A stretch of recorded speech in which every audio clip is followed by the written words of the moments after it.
খলাকাল ইনসানা মিন সালসালিন কাল ফাখার। আল্লাহ রাব্বুল আলামিন মানুষকে মাটি দ্বারা সৃজন করেছে।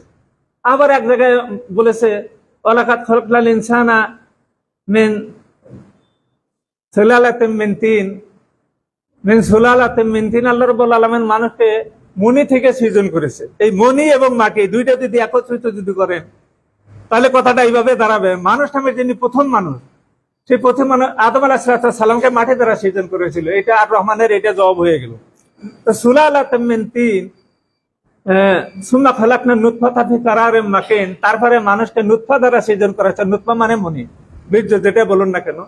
তাহলে এখানে বীর্যের কথাটা আসছে।